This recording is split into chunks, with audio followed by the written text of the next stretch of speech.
Hello everyone. Today we are going to discuss the next chapter of grade 11th entrepreneurship, that is an entrepreneurial journey. An employee and entrepreneur are two different paths. You can see in the picture that entrepreneur has to undergo a very long journey.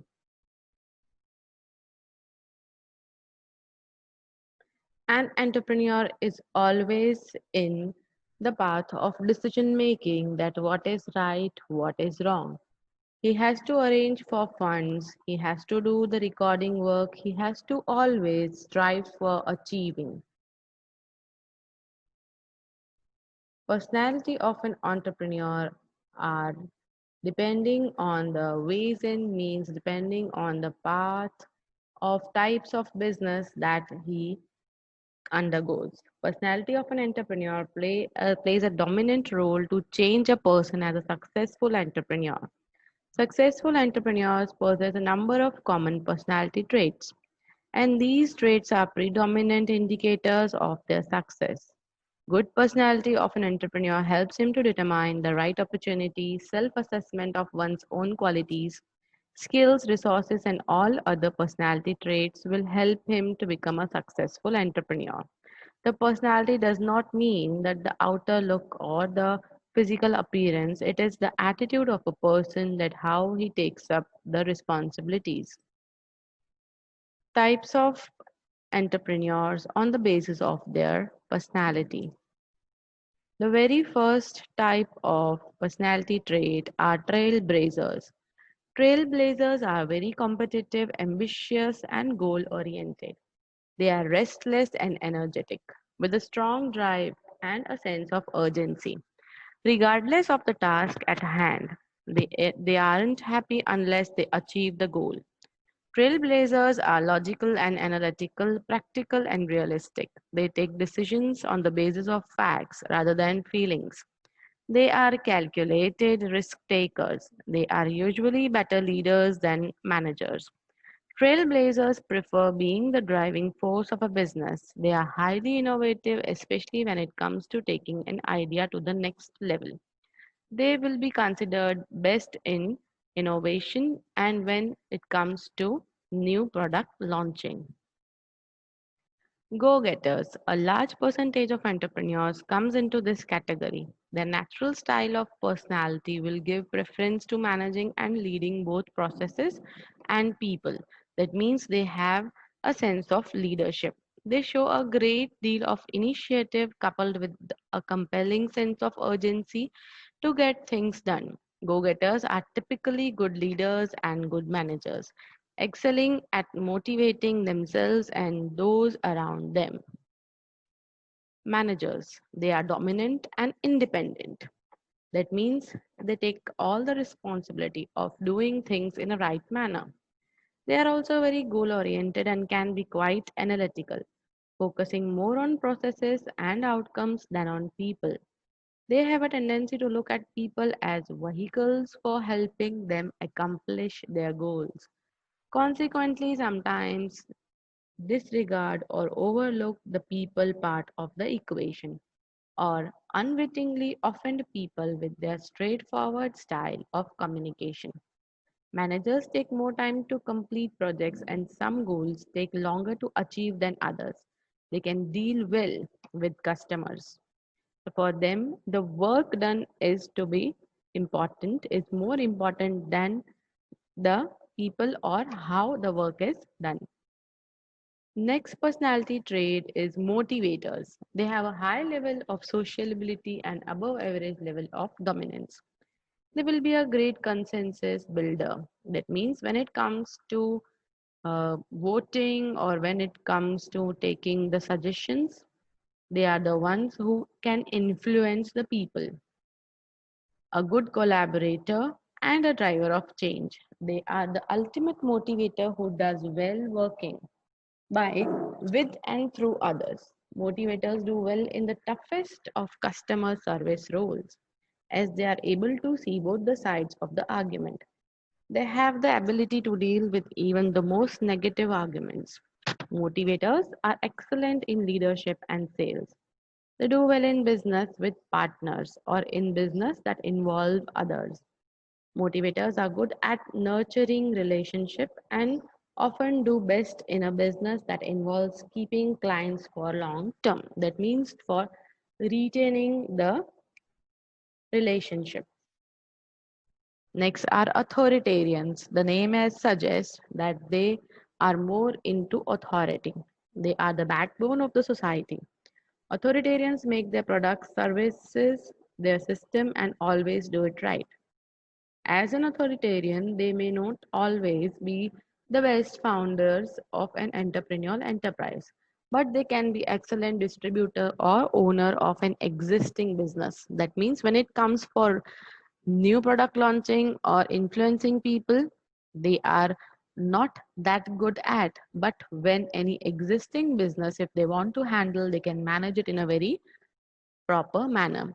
They are tactic oriented and motivated by doing things on a right way. They are very conscientious and cooperative, following rules, procedures, and policies. That means they are very particular at following the rules and regulations, and they can undergo the policies very well. Next are collaborators. That means these people gel well with other people. They have a personality gift called sociability. It's a characteristic that allows them to use their influence to get what they want. Collaborators are good at running customer service oriented or retail business.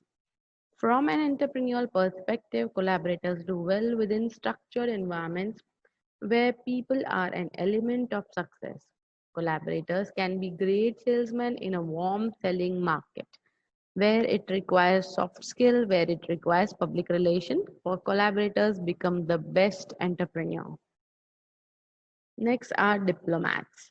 They are restless and enjoy working under a certain amount of pressure.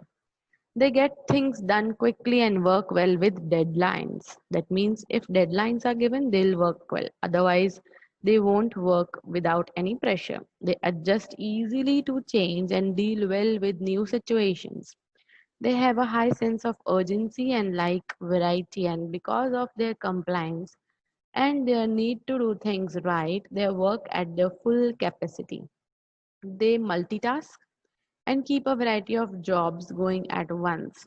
Diplomats are considered to be the best of specialist entrepreneurs as they have both sociability and drive in their personalities. Business ideas. Now, depending on the personality, the next step for an entrepreneur is to find a business idea.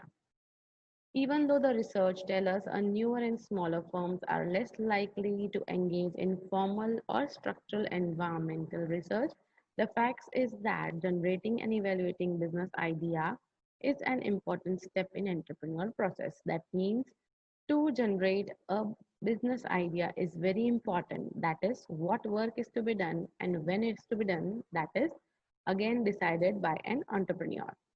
Some of you might have fairly specific ideas about potential entrepreneurial ventures. Others may now only broad sense in what entrepreneurial direction they did like to go. And the rest may not do not have any clue or whatsoever.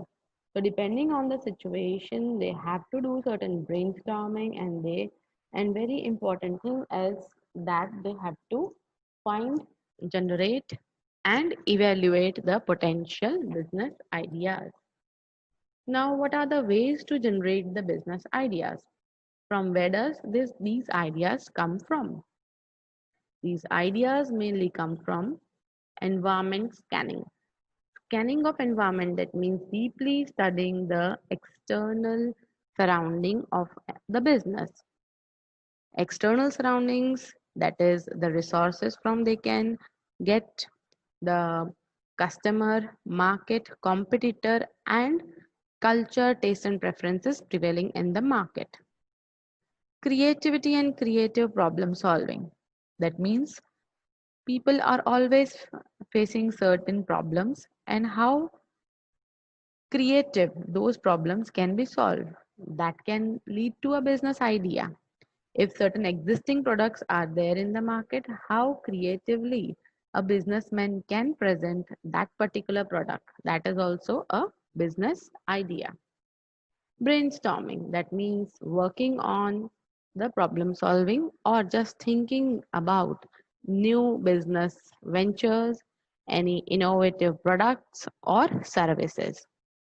Focus group, that is target market. Few people or few group of customers, they are always unreached. So how those groups can be reached, that also gives birth to the new business idea. Market research, that is very important. Depending on the competitor's product, on competitor's price, the research work can be done to improve the standards, to improve the quality, and to frame everything in one reasonable price. That is market research. So these are the sources from the business idea can be generated. Now, once the business idea is generated, the next step is feasibility study. Feasibility is practically practicability of any project or any business idea, that whether that particular business idea will work in future or not. The information that is gathered and presented in the feasibility study will help entrepreneurs to list in detail all the things they need to make the business work, identify the logistical and other business related problems and solution. That means whether the business idea will work or not depends on how well the feasibility study is done. It also develop the marketing strategy and to convince a bank or investor that their business is worth considering as investment. That means feasibility study will also unlock the ways of investment, serve as a solid foundation for developing their business plan. Once the feasibility study is done, it will help them to develop a proper business plan. Types of feasibility study are market feasibility, that means a description of industry, current market, anticipated future market, potential competition, sales projection, and potential buyers. Next is technical feasibility. That means details on how to deliver a product or a service, that is material, labor, transport, where the business will be located, technology needed, etc. So all the technical aspects are driven over here. Financial feasibility, that means how much amount of startup capital is needed, what are the sources of capital, and what would be the return on investment. This also includes the future prospects, how the amount of money can be generated and within what time span. Organizational feasibility, that means that defines the legal and the corporate structure of the business, that may include professional background information about the founders and what skills they can contribute to the business. Sometimes a specific type of professional degree is required for starting any business, any type of business. So at that time, the organizational feasibility study will give an important drawback. Opportunity assessment. Once the feasibility study is done and all the things are in the favor of businessmen, they will assess the opportunity. It is a more in-depth review of business opportunity, including market research and due diligence.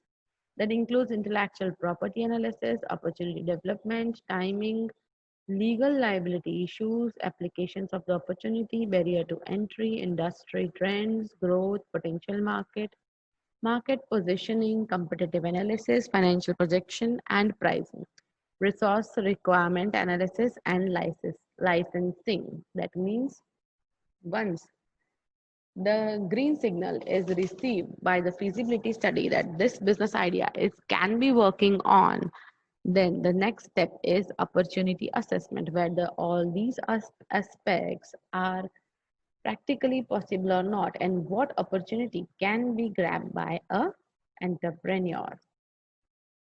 Next is preparation of a business plan. Once the feasibility study is also in the favor, opportunities are also assessed, then the next step is to prepare a business plan. What is a business plan? A business plan is a written summary of various Elements involved in starting new enterprise, of how the business will organize its resources to meet its goal and how it will measure a progress. A business plan serves the following purpose. It provides a blueprint of action to be taken in future. It guides the entrepreneur in raising the factor of production. It serves as a guide to organizing and directing the activities of the business. It helps in measuring the progress of the venture at successive stage. Communicates to investors, lenders, suppliers, etc., initiating the programs of the business. So, for a success in business plan, the proper preparation of written summary should be made. Elements of business plan. The business plan must define the objectives, strategies, customer scenario, market segments, products, and service to be offered. Sales forecast and steps required to attain the objective. The plan should describe distribution, system, promotional activities, and pricing decisions.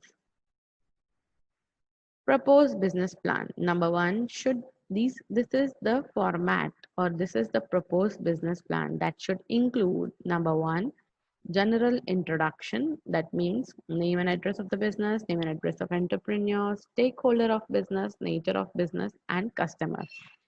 Next is business venture. That means giving the detailed information about the product or service that is sold, scale of business operation, type of technology used, type of skilled personnel required. Next is organized plan. That means form of ownership, whether it is sole proprietorship, partnership, or a joint stock company.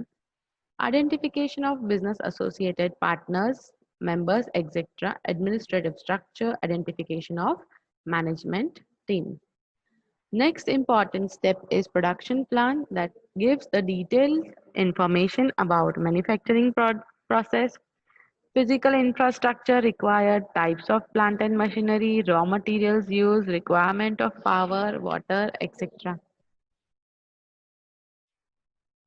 Human resource plan that contains all the categories of human resource or staff that is required. Human resource already identified, that means we have already shortlisted.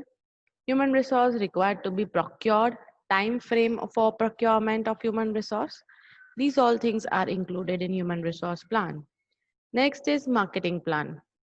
Products and services which are to be offered, pricing policies, promotional strategies, logistics for distribution, channels of distribution. All these things are to be considered by an entrepreneur while making a business plan. Next step in business plan is financial planning. Break-even analysis, that means by when an entrepreneur will reach the position that will cover all his investments. Fixed capital requirements, working capital requirement, sources of capital, schedule of procurement of capital, schedule for procurement of assets, cash flow projection. Next is miscellaneous or appendix. What all things which are not included till now in the business plan, all these things will be included in this appendix or miscellaneous. Market research report, contract with vendors, contract with financial institutions, type of business risks, and contingency plan. Next topic of this chapter that we are going to study is role of society and family in the growth of an entrepreneur. We all know that family plays an important role for a person's success. The individual perception of what is his or her family and friends think or opine about entrepreneurship has a crucial role to play. Besides the view of the family, their support and the society with regard to failure is also a very important factor playing upon the young minds and framing their opinion. Family support is very essential because in most cases the youth would need to borrow initial finances from family and friends. The family's attitude towards education and other careers in fields like medicine, engineering, etc., are also likely to dominate the youth's mindset towards entrepreneurship. It is quite likely that the families will be ready to take loan and fund the youth's professional education rather than funding a new business venture where risk is involved. Surprising but the true is the fact that the society's views about business entrepreneur as a prospective bridegroom can also become a deciding factor promoting or inhibiting entrepreneurship. In some societies, people prefer to marry their daughters to persons holding government jobs, thinking that the job are secured and permanent as compared to self-employed individuals. Normally, professionals like lawyers, doctors, and scientists are seen to be the most preferred as bridegrooms. These factors are relevant in terms of shaping entrepreneurship in the society. That means people will prefer job over business. So, when the society and the family is having a negative approach toward entrepreneurship, that will lead to the success or the failure of entrepreneur. Next important topic in this chapter are the challenges faced by women entrepreneur. Women's are said to be equivalent in the society. Nowadays, it is considered that they are far more superior than men. But still, in India, in the society, there are certain challenges which are faced by women. Patriarchal society, that means people prefer that the property or the money that should be given more to the sons rather than the daughter. They have a gender bias that exists in society, and it's predominantly due to patriarchal attitude that has existed over a longer period of time. Sometimes there is lack of opportunities also, as in some area education still has not reached to every female. The lack of education does stand as a barrier.